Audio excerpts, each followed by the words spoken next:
guys, welcome to the video. Today we're flying from Latrobe to Oshkosh to go up to AirVenture and back to Latrobe. So without further ado, you're probably going to want to grab some snacks and get some food. This is going to be quite a long video here. We've got right now about an hour and 6 minutes worth of footage. So it's quite a long video.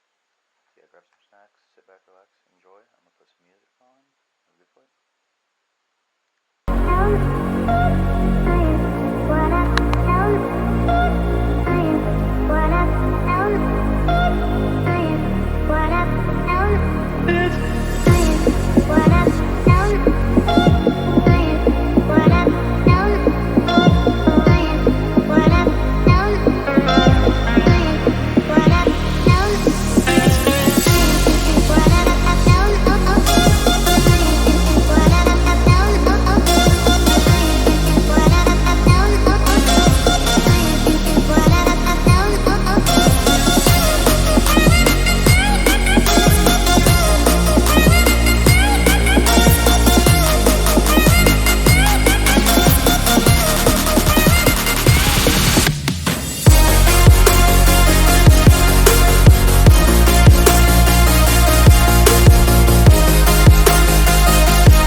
Close till I get up. Time is barely on our side. I don't wanna waste what's left. The storms we chase are leading us, and love is all we'll ever trust. Yeah, no, I don't wanna waste what's left. And on we'll go, through the wastelands, through the highways, till my shadow turns to sun rays. And on we'll go, through the wastelands, through the highways. And on we'll go.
thousands, and we'll grow in number, fueled by them to see the horizon, turn us to thousands. And on we'll go, through the wastelands, through the highways, till my shadow turns to sun rays. And on we'll go, through the wastelands, through the highways, and on we'll go.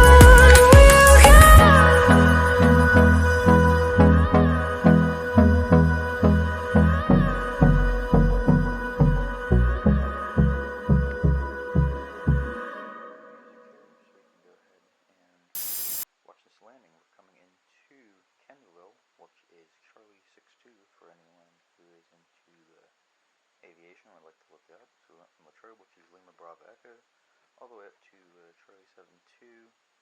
You'll see this landing is pretty good. It's a little bit off center and not many 1,000-footers, but pretty enjoyable landing. So you'll see we're turning our final here, and this was our first fuel stop because we obviously need to get fuel on the way up. So we got fuel here, we got fuel up at Fond Du Loc, and then we got fuel same airport again on the way back. It was pretty cool. It was self-service, so you got to let your friends do self-service. By the way, I was doing this trip with Cameron Coons, so it was a pretty fun trip. Enjoy the landing.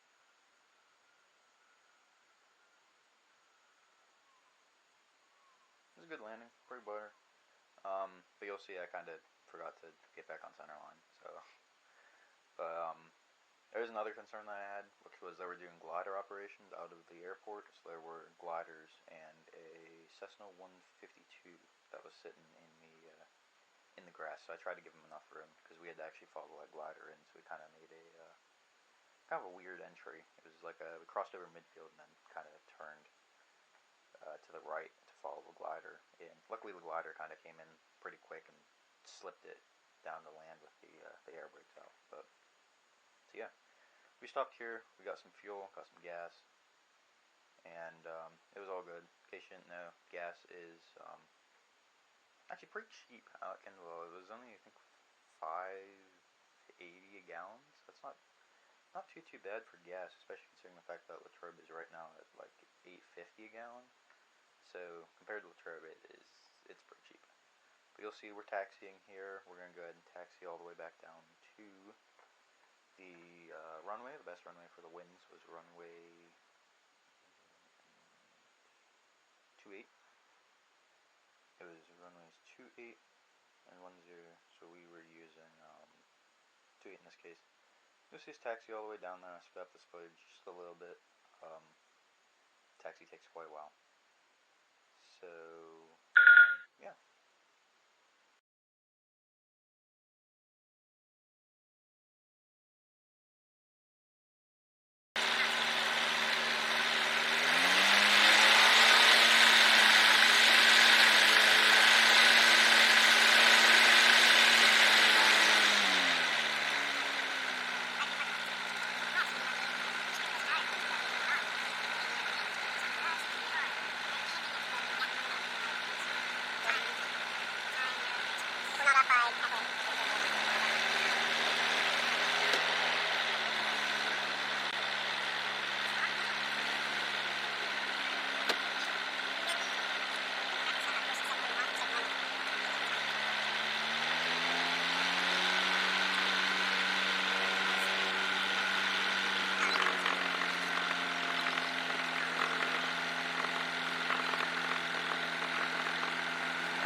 Chicago, so you guys can use the time to take in the view of Chicago, obviously, as we're going by it. So this is kind of where we got mixed up. ATC was telling us to stay clear of the Bravo, but I was asking if we could dip under the Bravo, and they were saying stay clear of the Bravo, so I thought we were going to go the whole way around the Bravo and add an extra hour into our flight. But then they're like, no, aren't you taking the river? And we're like, no, you told us that we had to stay clear of the Bravo. But they're like, no, you can dip under it. I'm like, okay, I was asking that question. But didn't say that to them directly, so you'll see we'll turn right here and we'll start following Lake Michigan up past Chicago. It was a really good time. Great views, honestly. You're looking out the window and just all you see is water to the right and pretty big skyscrapers to the left. So it's pretty cool. Kind of a fade there. I don't know what that was about, but yeah. No, that was a warp I added, so I kind of tried to warp it a little bit forward, going a little slow. So that's kind of like a transition I added. I made it way too slow though. So yeah, you can see we're approaching Chicago. If you look on to the pretty far right of the screen, you'll see our GPS that we were using on the way up, and that will tell you kind of where we're at in correlation with the lake and stuff. You can see I see the city of Chicago, so I turned the camera around. So now you guys are looking out over the wing spar, so you can see the wing spar coming up about the center of your screen, with the little drain port for the gas, and then our pitot tubes on the front, and that little thing that you see in the middle is actually a door stop. So it helps to hold your door open whenever we're parked or getting in the aircraft, because it's quite fun to try getting in the aircraft when the door's flopping around in the wind and stuff. So see, there's a little marina there. That's right before the city of Chicago, so you can see that is coming up right now. I went ahead and slowed down that footage to like our actual time. So this is essentially what we're seeing in actual time. I think it might be, yeah, it's a little bit sped up, but pretty much actual time. So you can see there's kind of like a boardwalk kind of thing there, and then city of Chicago. It's pretty cool. There's a few skyscrapers that go pretty high. Most of them try to stay low though. So alright, so we're still over the city of Chicago. You can see that out of our left wing there. Pretty enjoyable. It's kind of like a little marina kind of split there. It keeps it calmer. There's like, is that beach? Yeah, that's a beach. Never been to Chicago, like the city of Chicago. I've seen it from the air, obviously, but I've landed there before on like layovers and stuff. I've never actually been to Chicago, so wouldn't mind going one time. But we'll speed this footage up since we're past Chicago, and actually almost to Fond Du Loc. So you'll get to enjoy our little flight from Chicago over, and yeah, followed the coastline up. Once we were clear of the coastline, we kind of started turning left in because we would catch a little bit more favorable winds on the way up if we were heading that way. So, by the way, winds were 25 knots at 5,500 feet. So we were pretty much scooting the whole way there, only about 1,000 to 2,000 feet above the ground. On the way back, you'll see we actually did way better. We got a westerly trade wind. We got the airplane up to 10,500 feet, and we utilized that the whole way home. And it was really nice. We were doing about 150 knots over the ground, which for those who don't know, that's about 170 miles an hour. In an aircraft that really only roughly goes about 110. So we were doing pretty good on the way back home. But without further ado here, I'm going to get the music going in about a minute. We're getting turned back onto our thing. You'll see we'll kind of follow that road basically the whole way up to the runway. And yeah, you'll see the landing into Fond Du Loc, and it was really good landing, if I'm going to say. Probably one of, if not the best landing I've had so far. Pretty much on the 1,000 footers, pretty much dead center line. So yeah, worked out pretty well for us. And I will go ahead and get that music started here in about 15 seconds. So, yeah, I hope you guys have been enjoying the flight so far. I think I did a pretty good job at editing it. I'm not the best at editing. This is really my first edited video. So, I hope it's kind of going at least okay. I know it's been kind of iffy sometimes. So, yeah, we'll go ahead and let you guys go with the music.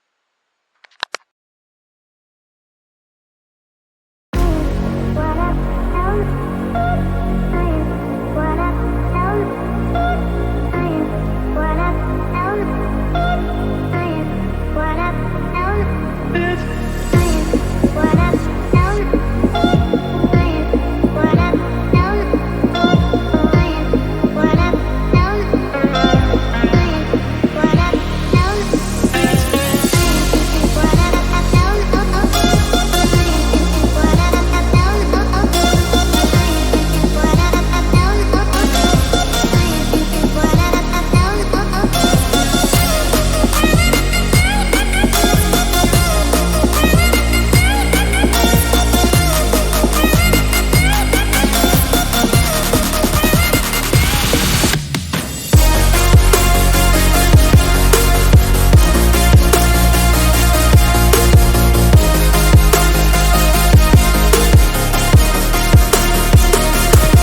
so you can see we're coming in over the runway. We had about 3 planes holding short, so there's a little bit of pressure to land smoothly.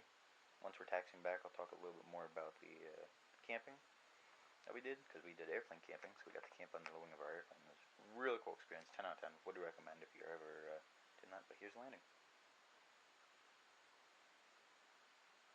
Right on the 1,000 footers, and pretty much dead on center line, so it would have been really good if I would have done that on like a commercial check ride. I'm not commercial, I'm only instrument rated, so I was so confident to make the flight, because I'm instrument rated. We have to go into IMC, we can go into IMC. It's honestly really the only reason I made the trip. I wouldn't have done this if I was just a private pilot. I mean, you could, but my fear would be getting stuck out there, and since it's a rental aircraft, it's a trainer aircraft, that would be kind of a little bit iffy if you were to get stuck out in the area. So you can see we're clearing the runway. We told ATC we wanted to go airplane camping, general aviation camping, so we'll go over there. Basically, they set you up in a lot. I believe it's $70 for the entire week of Oshkosh, so it's not too bad. That's about $10 a day, so that's not insane. And you get to camp under the wing of your aircraft. They have hot showers. They have a shuttle bus that takes you over to the main area where you can catch the actual bus, and you'll see that little golf cart there helps to guide you into your parking space. So this is kind of the moment where we realized, oh, this is going to be an expensive flight, because when we shut down, we had to run the numbers on it, and we had a 6.4, and for a 172, it's $200 an hour. So right now we were sitting at right around $1,300 for airplane costs so far. So you'll see, we go ahead and shut down. This person comes over, they take us over to the top, and you can see kind of our flight plan up there in the right hand corner. I accidentally didn't make it full screen, but you can see we went from Latrobe to Charlie 62, which is Kendallville, and from Kendallville we kind of shot over to Gary, Indiana, went up the coastline, followed the coastline up under the Bravo, and went up to Fond Du Loc. So yeah, and that stays on the screen for a little bit, so make sure to subscribe and like the video. I know it's free for you guys, helps me out. Alright, so you can see now we're at Oshkosh. So we got the jets that NASA brought up. They were F-18s, if I remember correctly. They were pretty cool. They had like stripes painted on them, and they had a America 250 kind of logo. That's another reason why. You can see we're walking on the right side. You can see our previous winners, and then on the left side, you can see mostly general aviation camping. A lot of people brought tail draggers into there, so that was mostly a lot of aerobatic planes. You had your Pitts S1S, your extra 300s, stuff like that. So you see we're walking, and they had little shuttles that could take you from different areas to different areas.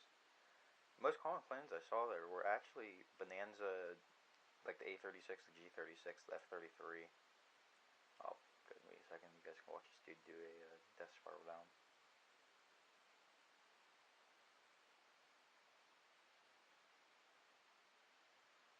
So yeah, so mostly in the areas you'd see tail draggers, a lot of Bonanzas, V-tail Bonanzas, normal tail Bonanzas, Cessna 172s, and Moonies. I really like Mooney with the their kind of backwards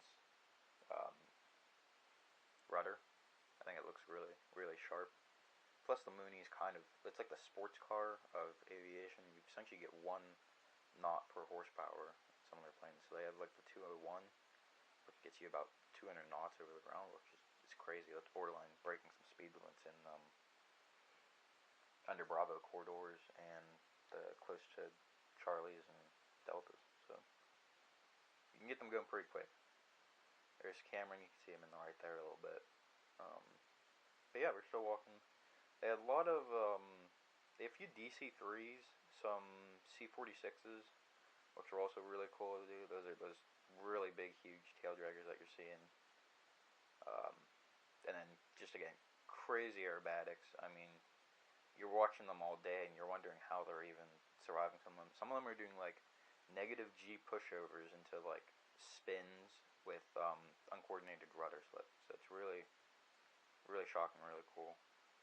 So again, this is kind of where the general aviation camping area kind of stopped, and kind of went towards a amphibious seaplane area, and then on the left over there was the Plaza, which had all your Boeing planes. They had B-42, it was. I don't remember the plane, but they brought in a Honor and Valor American A30-321. So that was pretty cool to see. We actually got to see them taxi it, park it, which is really cool. That was actually this day. I didn't do any recording on the last day. We were only there for about 5 hours on the last day. But yeah, over the 2 days, we ended up putting 25 miles under our feet over 2 days. And the last day, we didn't really even walk around too much because we were tired from the first day. We ended up doing 18.7 miles the first day, and then we got to 25 at the end. So you can do the math on that one if you want to. I really don't feel like doing math on that. But again, crazy airbag pilots. I mean, you're putting miles under your feet just walking. I mean, from where we were at to here, that's probably at least 2 miles. So we did that trek probably about 3 or 4 times just to check all the airplanes. So there you can see an extra 300. Got to meet some great pilots. Actually got to meet with oh, there's me. You can see me in the video there. But yeah, they're doing crazy stuff, uncoordinated climbs and side slips, and then you can see this person actually does it kind of like a stall to hammerhead. Like they kind of like hung on their prop. You'll see just crazy low, and they're doing crazy stuff. They're inverted, they're slips, spins, turns. You can see kind of an amphibious boat plane there. That's kind of cool. But yeah, you'll see these tents all over. They got water, drinks you can grab. They do have water buffaloes that are free, but it's like a 3-mile walk to get to any of them, and there's like 2, so that'd be my only really critique. But yeah. T6 Texans. In the historic area, there's so many T6 Texans, I was getting tired of seeing T6 Texans. There was probably, if I had to guess, there was probably about 150 T6 Texans at the event. So it's cool to see a T6 Texan there, like trainer plane. But just constant T6 Texans, so it gets a little bit annoying after a while. You can see right now we're kind of walking past the AOPA booth, and this is that main area that everyone gets their photo at. So you can see there's kind of a cut there. We ended up stopping getting our photo taken there. It's pretty cool.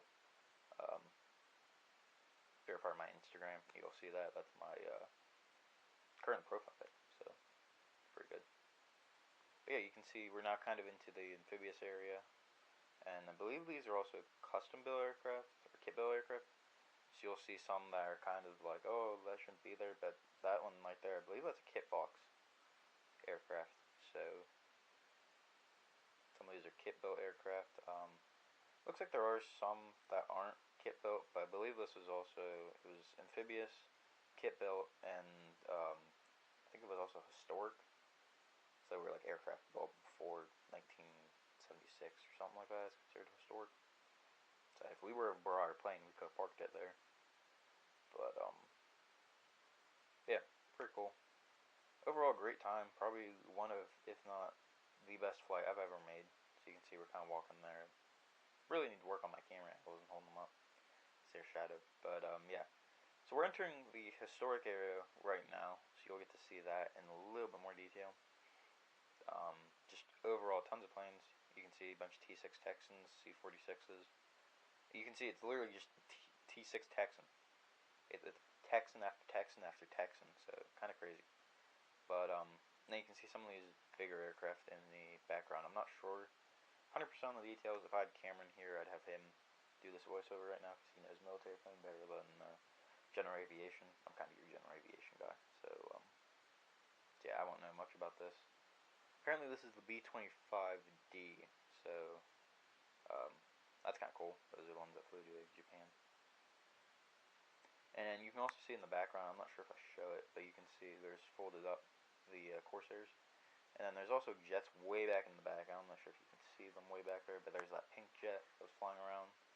And then a bunch of the NASA jets that were there. End up parking the NASA jets.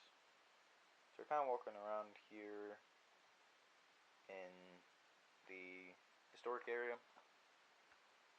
There's just all around cool. You'll see our takeoff path will literally follow the exact same path we took to get up there. So I won't have too much to talk about, and there's gaps. But overall, great experience. I bought some patches and a shirt from Oshkosh, so it's pretty cool. And then obviously you walk through all the areas, you get free stuff, you have people talk to you for 10 minutes, you can go to different booths, talk. Got to talk with people from Republic, got to talk with people from Southwest Air. So that's pretty nice, you kind of get your name in there. Some of them like your resume. I'm actually trying to get onboarded with Republic. Currently I'm going through their cadet program right now, so trying to get in with their cadet program. And you can see some of these aircraft are kind of weird, like that one back there kind of looked like a A-36 with the tail of a Mooney, which is a little unique to see. That one kind of looks the same way. It's got that like kind of bulgy canopy look of the A-36 with the sporty look of the tail, like the Mooney M20 series. So kind of cool. Again, more T6 Texans. Can't escape the T6 Texans. The C-46 way in the background, like you can see.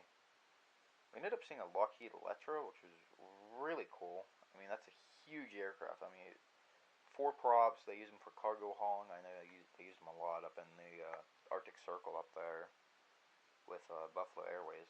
So they're huge. I mean, you'll see them on Buffalo Airways and you think, oh, that's a big plane, but like multiply that by 3. They're big. I mean, your C-46 is probably about half the wingspan of that thing. So, but they're big. But you can see they have guards patrolling this area. They really don't want anyone over there. So, and then you can see there's kind of this one. I ended up doing jumping. My battery died. But alright, here we go. We're leaving Fond Du Loc, so we'll make a radio call. Right here, we made a radio call at General Aviation Camping, and they gave us taxi permission, so we taxied down Bravo, which is taxi level B on. Bravo, we crossed to runway 1836, and then we went up to runway 18. So I'll make that radio call now. You can see me pushing in the push to talk. Made that call, and taxi back. So, yeah, you get to see that. It's pretty cool. See all our lights are on. You know, run through kind of your little pre-taxi checklist, basically make sure your little taxi lights are on and that everything's good to go. Doing both. I had Cameron take over at this point so I could get that camera more set up. And we would use a lot of CRM, so I know I mostly have all the switches on my side, so I'd have Cameron reading off my checklist a lot of times. I have the checklist memorized, so it's really just preliminary. After I do my flow, I'll have Cameron, hey, can you read me the checklist real quick, make sure I got everything, and that kind of keeps it the same way. So you can see I kind of get that, so that's out of the way. Kind of keeps it under the yoke, and then keeps it away from my hand when I am manipulating the yoke during taxi takeoff and landing, obviously. So you'll see, we'll stop here, do a quick run up. On the windscreen, I actually forgot to mention this, but on the windscreen you can see some Chick-fil-A. So about halfway through this section, you'll see me munching down on a Chick-fil-A sandwich. You'll see I have my iPad open just because there's different departure procedures for Fond Du Loc, just because of how chaotic Oshkosh can be. So we've got all the different departure procedures that we have to follow and adhere to. So obviously we grab the weather, we grab the NOMS, grab the weather actually as we were taxiing over. Not as we were taxiing over, but as we were taxiing over to the part where we made the initial call. So kind of helped to speed up the process a little bit. We ended up getting home. It only took us about 5.7 hours to get home, so it wasn't too bad. Overall, the total flight time was a 12.1. So quite a lot of flight time. Almost actually over half a day of just flying. So you can see I start putting in that crosswind and takeoff roll. Airspeed's live. You can't see it right now, but our tachometer is in the green, and the oil pressure is also in the green. That's what we're looking for on takeoff. That makes sure our engine's healthy and good for the climb out. If we see any 3 of those are failed, we're going to let ATC know. We're going to taxi it back, and we're going to end up checking it out. More than likely, it's probably a non-tightened dipstick. By the way, we had to add 2 quarts of oil. We added both of them when we were at Kendallville. Just made it pretty easy. We stopped halfway, add some oil. That keeps it, tends to burn oil a little bit. Not too bad. You'll see we're out of 1,000 feet right now. And I'm going to go ahead and start the music here. We'll go ahead and get flying back. And hope you guys enjoy the flight back to... This is Charlie 62, so we can go get gas. So yeah, should be pretty fun. And I will catch you guys once we're at the landing in 262.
Hold me close till I get up. Time is barely on our side. I don't wanna waste what's left. The storms we chase are leading us, and love is all we'll ever trust. Yeah, no, I don't wanna waste what's left. And on we'll go, through the wastelands, through the highways, till my shadow turns to sun rays. And on we'll go, through the wastelands, through the highways, and on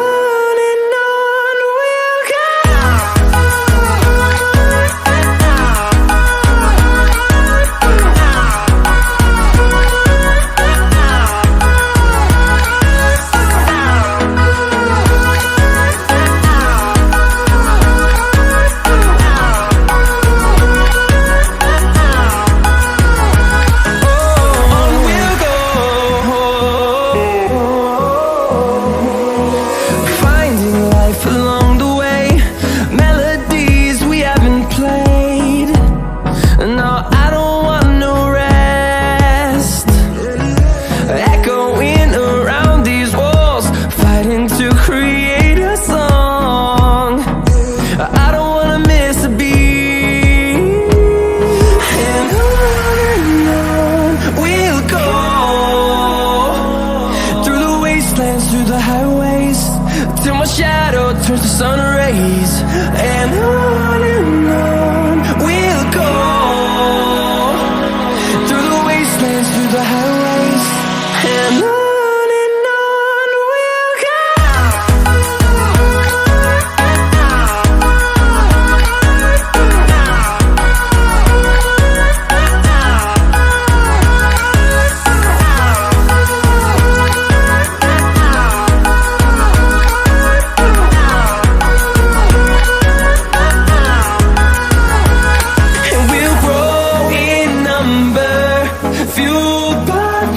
See the horizon, turn us to thousands, and we'll grow in number, fueled by them to see the horizon, turn us to thousands, and on we'll go, through the wastelands, through the highways, till my shadow turns to sun rays, and on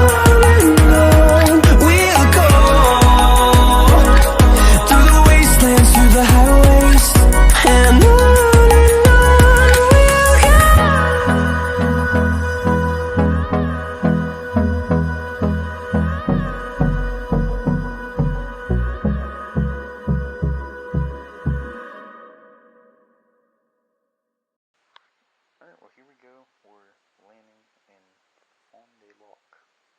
Or not Fond Du Loc, but Troy 62, which is kind of low. That's my bad.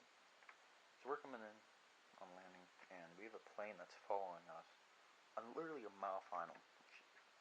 They haven't made a radio call like ever.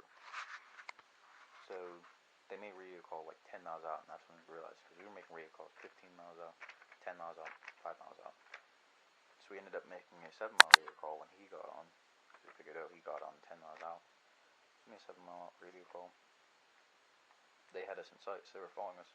But you can see I'm still trying to keep about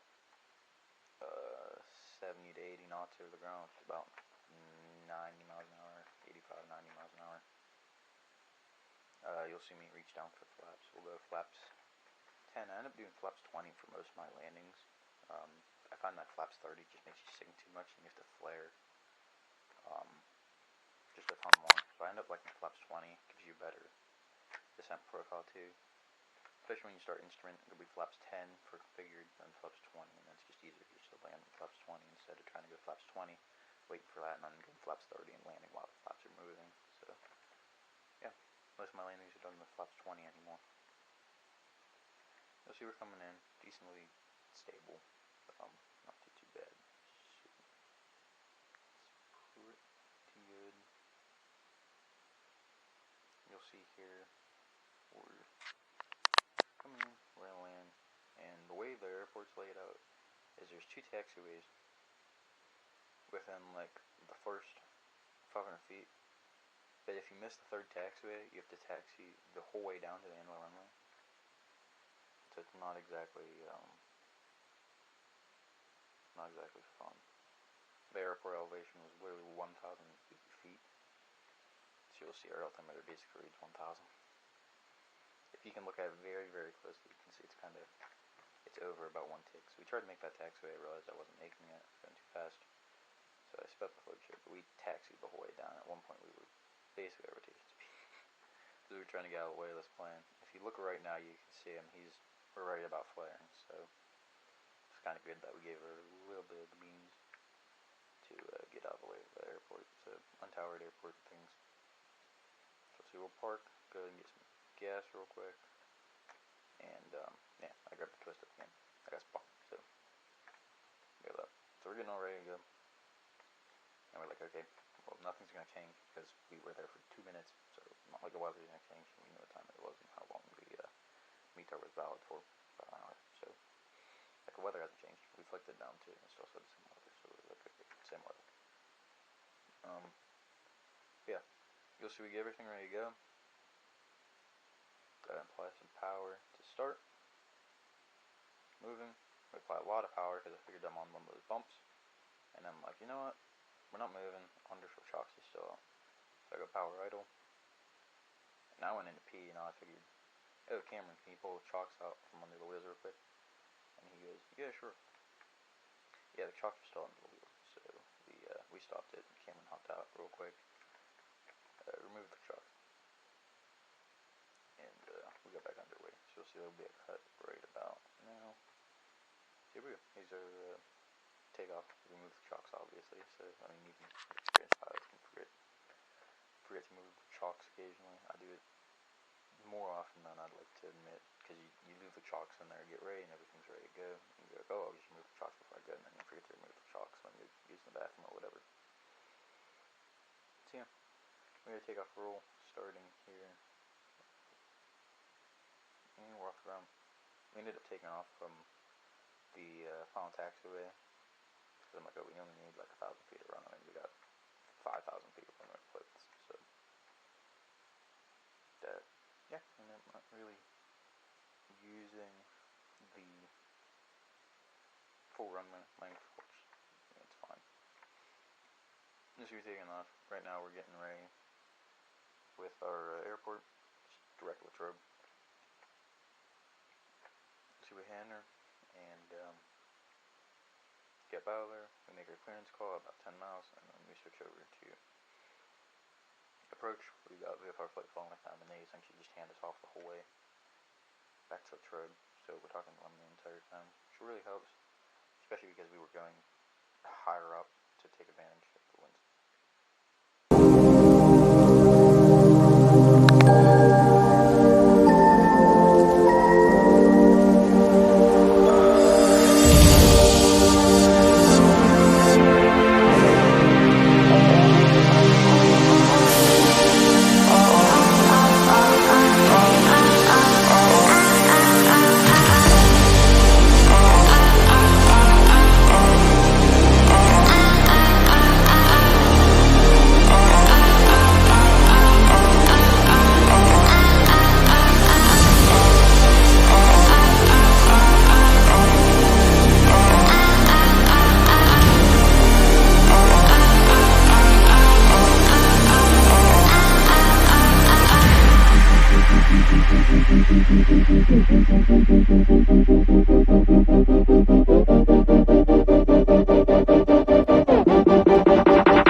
Latrobe. A little dark to go for me. It looked even darker than it was. We were looking behind us, and you could still see the sun setting. So it's kind of weird, especially because we were up high, so you get to see the sunset for longer than it actually does. We landed back in Latrobe around 8:30, so our timer isn't too far off, but the date is off because it was 2026. It was July. The date's kind of close. It wasn't the 16th, but it was July 24th. 26th, I think. So it's very fun. We had a great time. We enjoyed it. So nothing really to note on that. Here's the landing for coming into the trip. This is atypical for Latrobe. Normally it's runway 24. But, you can see how dark it is. I gotta let you enjoy this rough landing.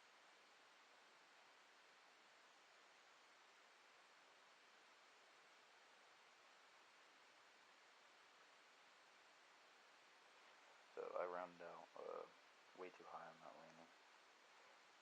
And essentially ended up doing my flare probably about, instead of like 5 feet off the ground, I did about 10 feet off the ground. So you'll see I kind of, last second, I kind of just yanked the yoke back. And, it settled, not too rough. It wasn't smooth either. But we'll taxi off the runway.